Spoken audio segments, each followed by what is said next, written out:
are back. Fortunately, you wouldn't really know that because we had quite a bit of technical difficulties.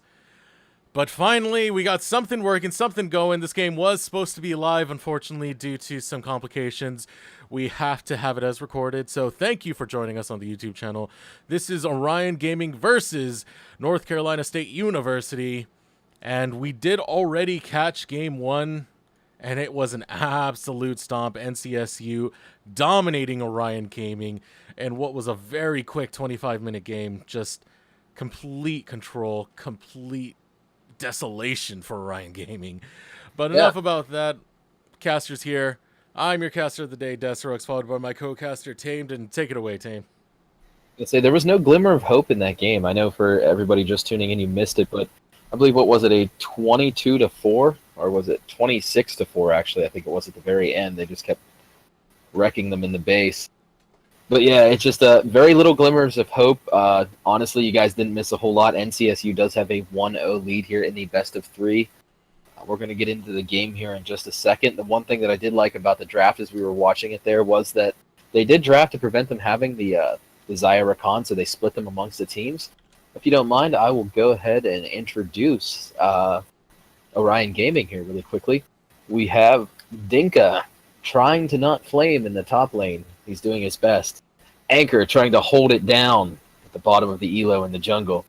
Shang Di, no clever pun for this one. Mid lane Oriana. Dudley, hopefully he can do right today in the bot lane, combining with the very annoying meowing cat who never stops in the bot lane. Great intro right there. Thanks a lot, Tane. But now we have to hit the rift as we get into this matchup. Of course, getting into that game 2 spot, we're going to figure out if Orion Gaming can actually have an answer for the destruction they just had in that last game. Oh, goodness, was it bad. Yeah, that was very apt. I mean, they there's no real other word for it. I was doubting the Zoe pick, and then the Zoe just went around like destroying everybody. Zoe actually getting banned out in the first phases. Yeah, the Zoe has fallen out of favor quite a bit. But it has been seeing resurgence, at least lately, in terms of win rate. Dropped from a 46 now to 51. And we just saw how good the Zoe can be when played properly. Another big factor in that was just the control of the jungle NCSU had. Taking a very early kill onto Anchor and making him, who was on Olaf at the time, just look terrible. Once that Olaf can't get going, it's a stomp. You're paper for the whole match, and you have a hard time coming back. You're definitely right here, which makes me sort of surprised that they went with the Graves, who sort of follows the same philosophy. He's a little bit safer in his gank attempts, but he's definitely sort of follows that like feast or famine. I would argue at least a little bit that, yeah, it is safer, but one of the main things is he's a little bit better at coming back just because he's much better at being in the jungle and being able to farm his way back. He has much safer clears, faster clears. Works out overall better for him. He can hop into a lane, I would argue, better than Olaf as well. Yeah. So we take a look at what we got here so far. It's pretty much even across the board. It seems like both teams are sort of playing it safe. No real off-kilter builds or anything so far. Oriana does have the D-mats in the mid, which makes sense for her early mana management and wave management. It is interesting to see the Ahri pick. I do like that. It's a little bit not the most popular thing right now. Ooh, and First Blood just snuck past us there. And that's what we saw last game, too. It's that jungle control that NCSU has. They did something very similar. First Blood was Anchor. Once again, goes after that crab, gets caught out, gets killed. I mean, you can see that they do have the high river vision there, and it's like the crab is so risky right now. It's so contested, and you know that when they have the priority in bottom lane, you know it's coming, and he did it anyway. Yeah. Fool me once, shame on you. Fool me twice, shame on me. And what a shame that was to Check watch. out the top lane, too. There's Shen about going down to Dinka. Yeah, but this is reminiscent of the last game as well. We did see Dinka doing a lot of damage on the Whoppers. But I gotta hold that thought because Pluckin going after Shang Di. Shang Di way too far forward. Gonna get taken out by Pluckin in an early 2-0 advantage for NCSU. Yeah, and you see there that Trundle's been involved in both of those kills, and Trundle is not a character you want to get ahead. He's annoying enough as it is, and then you give him some extra gold so he can build either defensively or offensively earlier. He has that flex power. You really don't want Trundle ahead. Yeah, and Trundle's one of the more underrated duelists when it comes to this game as well. Being able to steal that AD from your opponent can cause a lot of disasters when it comes to duels. Meowie Cat getting a little bit too close there, trying to defend Dudley. Dudley taking a chunk of health out. Hani playing very aggressively, almost gets punished for it, but overall, work out quite nicely for him. I just say how much I love to see brand support at this level of play. I think it's awesome to see the, screw you, I'm gonna fight supports. Personally, if I get forced into the support role, I'm basically Vel'Koz one trick. That's all I can do. So to me, this is tickling my fancy, so to speak. I hope I never have to say that again, by the way. Oh, and there's a catch out onto Barcode. Barcode has nowhere to go, nowhere to run as Dudley able to take him out. Orion Gaming picking up a kill in the bot lane. Yeah, it looks like he was able to do right down there, as I mentioned earlier. Oh man, that is gonna be your go-to for this one, isn't it? Yeah, absolutely. And Dudley did wrong as he goes down in the bot lane. Yeah, I can feel it already. Ooh, this is Look at where Dudley is right now. That positioning. Yeah, oh my goodness. Very precarious positioning, and Meowing Cat will drop to this. Very ambitious, ends up being a 1-for-1 exchange. That was super exciting in the bot lane there. It's just like, I don't want to label it a fiesta quite yet, but Dudley's positioning there and what happened, super crazy, and we're almost even in gold here. The only difference really is that first blood game, gold now in favor of NCSU. So a little bit closer this game than last game, even at 5 minutes. Yeah, I mean, I don't know. You don't want to label it a fiesta, but from what I've seen from Meowing Cat, I hate to be a little bit aggressive onto a player, but Meowing Cat does some very, very silly stuff, especially what we saw from last game, constantly getting picked off by Hani. So I feel like it was only nature for Meowing Cat to die in that exchange. And then you could argue, nature versus nurture. Was he raised that way? Has he just become that way? Is there a way we can fix him? Oh, goodness. Deep physiological and psychological debate about a meowing cat. Oh, God. Don't get into philosophy. That stuff messed us up my mind. Philosophy 101 did bad things to me. We are seeing, in the top lane, pretty much just playing as an island again. The farm's pretty much even. Nothing really worth mentioning. Trundle does have that kill and assist lead and about 2 camps. He's already got that Tiamat. Basically a full item over Graves at this point, which might become the story here soon. Oh, and it definitely will become the story, as we are seeing a gank come out of Pluckin. Pluckin going hard onto Dinka. Dinka able to use the flash, but the flash forward from Pluckin, gonna return it, gonna get the kill. Well, I feel like a seer. I was like, that could become the story here soon. And you even saw him use the Tiamat active there on that kill to secure it. It's a great item. Trundle synergizes with that super well. When it comes down to it, really, you gotta question Dinka's positioning there. He was pushed up so far forward for so long with low health and no vision.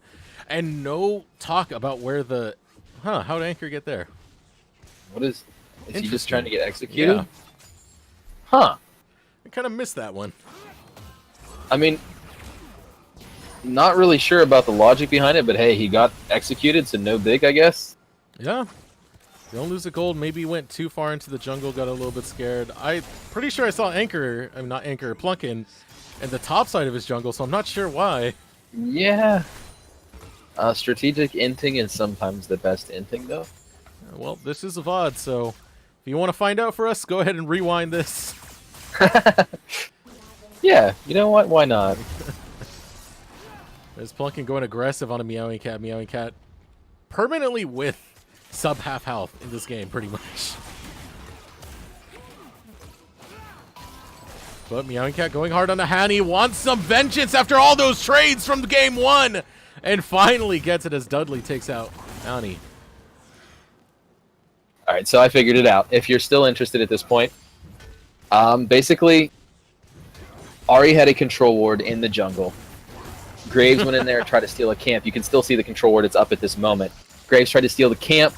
Ari collapsed, scared Graves, and then their bot lane started to collapse as well, and Graves realized, hey, I have really nowhere to go. I think, logistically, he could have actually recalled, like, you know, near the base gate, but I think he might have just been safe and didn't want to get any further behind than he was, or give them any more gold. Yeah. Fair enough. Good play and a good shockwave to come out. Anchor trying to get the damage onto Shadows before he's able to Spirit Rush away, and Shadows with a great escape. Oh, wow. You know, that right there, too. Look at think of the strategic advantage there, too. Not only did he get away, he actually got away and went over and finished the blue. Like, the way he was choosing to escape was thought out. He could have just, you know, dashed back behind his tower, which is probably what I would have done. But he's like, no, I'm going to make something of this. And that's why we're seeing some of the best players in NA here. Ooh, Dinka. He's going for it. He got baited in, and Dinka baited, outsmarted, slain to the ground. Down goes Whoppers. You know, the funny thing about that there, too, I don't know if you were paying attention to, like, Whopper's movements. You could tell he was hesitant. He took, like, a step back. He didn't fully commit. And honestly, I feel like he would have been better off just pushing the wave there and then going for it. Like, I don't even know if that's an arguable point. I feel like the objective correct decision would have been to wait for the wave, shove a little bit, then go for the dive, especially with the Tiamat. Yeah, I feel like it was like, is he going to let me get the kill? Can I take it? Can I go for it? I'm going for it! Oh, too late. Yeah, definitely, like you said, they're baited and outsmarted by the, probably somebody who's better than anybody that's ever played on Team Siren, that's for sure. Oh, we got the old memes here in Risen. But an attack on the Shang Di forces the flash out via pillar.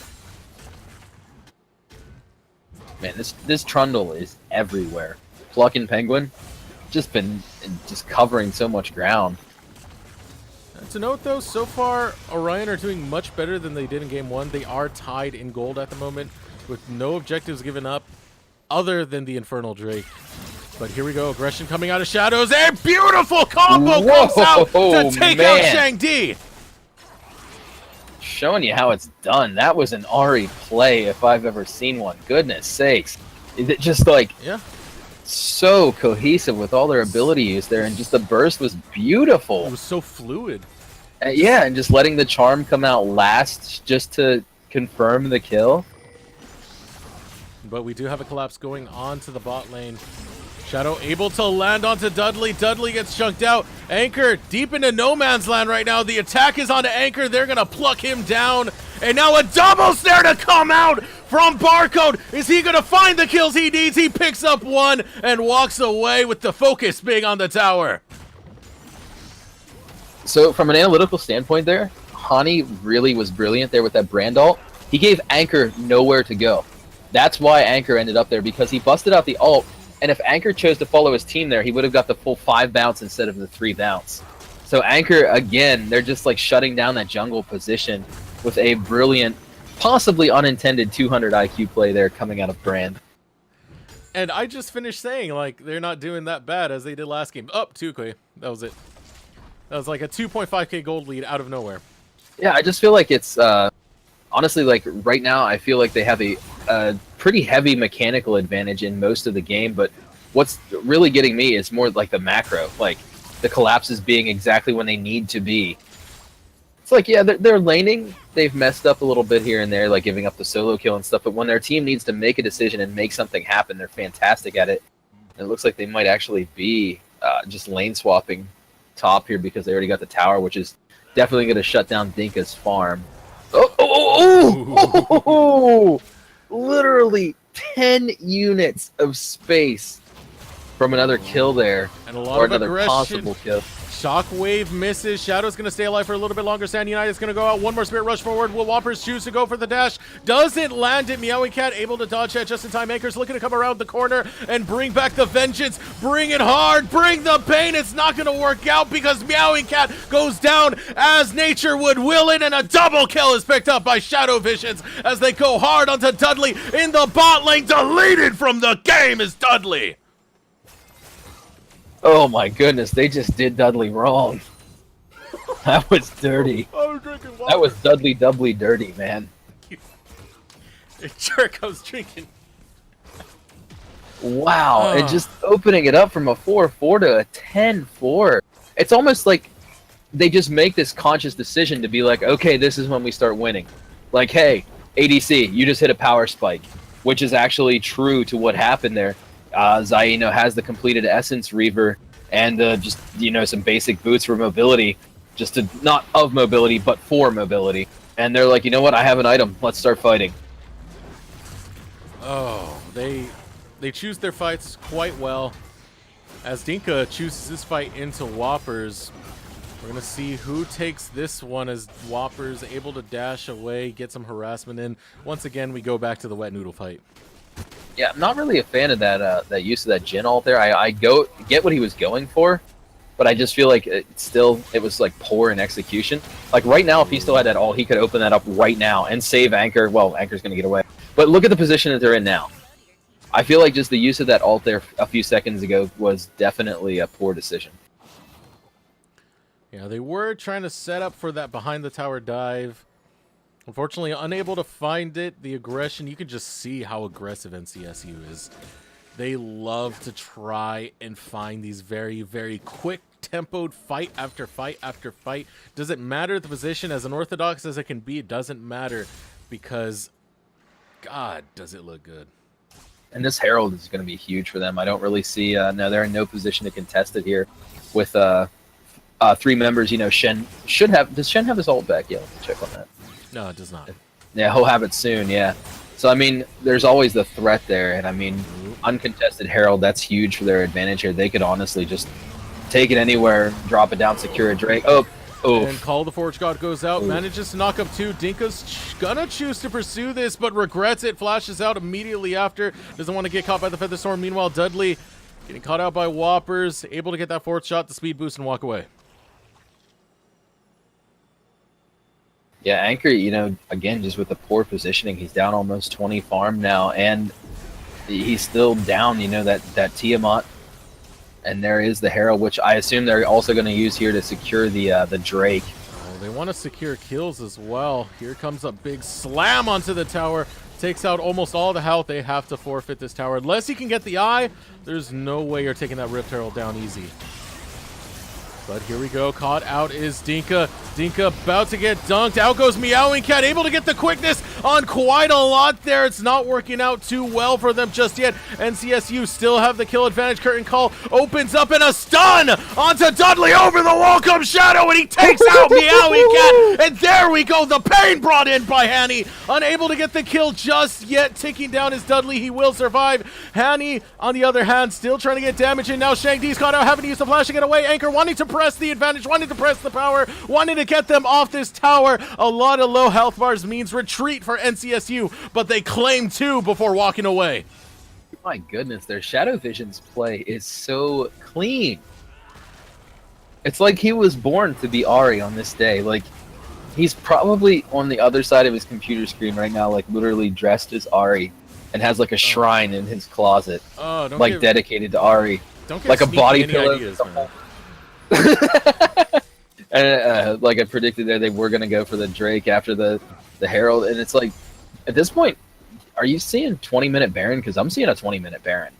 I don't see, they have vision all over the map now. They have priority in almost every single lane except for 2 or 3 right now, and arguably top here shortly if they knock Ornn back. It's just, I don't see anything stopping them from doing a 20-minute Baron. You know what I really see? I see a jungler who doesn't know how to back off when the time is right for it. Yeah, that's I definitely agree with you. And one of the stories for me here too is look at the vision score, 23-12. Trundle playing proactively with the sweeper versus him playing reactively with just the generic ward trinket. And to me, that's huge. You can call that 13. generic. What if he wants the wars? Why you gotta call it generic, man? Because it's what we're born with, man. Oh, I was born with the sword trinket. even then, if we saw his last death, though, he got into it where he got into a little bit of a fight with Hani, spotted Hani in that bush, knew they were doing Rift Herald. He dashes away from Hani's stun, and then goes back in to try and fight. He no longer has dash. Here comes the rest of NCSU. There goes Anchor. It's like he needs to know when to back off. Yeah, and it's hard as Graves too, because Graves, you always want to be like, I got the kill, I got it, like I'm the guy. He's almost like the Eve, except with less boobs and probably more homeschooling. Warwick killed my dog, I need to get revenge. But now Dinka caught out. Tries to call the Forge God. It's not going to really do too much for him. Shockwave goes out. Manages to catch out Whoppers. Whoppers trying to run away. Very low health on the side of Whoppers. Sub 200. Able to survive. Using the shield. Shadow walking away. Gonna survive as well. They get Dinka and they get out. You know, right there, I think, again with the Anchor, like, I don't think he was going to back off. Like, I don't think anything was stopping him right there. Ooh, Shang Di playing ever so aggressive, wants to claim that kill. Sad United goes out. Whopper's gonna save his mid lane. But look at the pressure on the spot lane tower. Yeah, absolutely. You know, while they're having fun and just dueling and stuff top, they're losing the game in the bot lane. Getting torn apart here. Hattie coming up so big. A double pop coming in. Dudley's gonna tick to his demise, and down he goes. A double kill for Hani. Hani's brand is almost as disgusting as Zillion. Can you put this guy? Can you ban him out? Do you have to ban the entire? Can you just ban Hani? Just like type in a champion, select Hani, and just be like, yeah, we found your like rule violation. We found that like the other team's playing for you. This is what you do. You go to op.gg, go to champions, click on mid lane. That whole list of champions, you got to ban them all to ban Hani. Yeah, I wonder if Hani, you know, may be a convert or something like that, because he's playing aggressively like a mid laner would. Oh, man, yeah. He plays ever so forward, ever so aggressive. Even his Zillion was beautifully done. He's just really good at what he does. If he watches this VOD, his ego is going to just be like through the roof. I mean, look at the story that he's basically getting MVP right now. Check out Red Vision. Honest to goodness. Ooh. Red is just, they are tearing it up right here, NCSU. Like, to me, that is the story of the game right now. You can't get back into the game when they can see everything you're doing at all time. And Anchor, oof. Anchor aggressive once again, might pay off this time as Pluckin is caught out by himself. Anchor finally gets a kill. His KDA exists. 1 divided by 5. That's his KDA. Better than 5 divided by 0. Is that a 0.2? Oh, yeah. Over the wall, Shadows! Oh! Where did he come from? Out of nowhere, what a monster! Now Hani focusing the bully down. Durka using the blast mod to get away, and goodness gracious, Shadows, calm down. You know, we're talking a 6-0 Ari here against an 0-2 Orianna. And, you know, they went for the Magi's, and they're down in CS right now, but when you have this many kills, that many CS doesn't matter. Oof. Dinka going with the aggro 19 there. engage. Meowing Cat unfortunately misses the dash.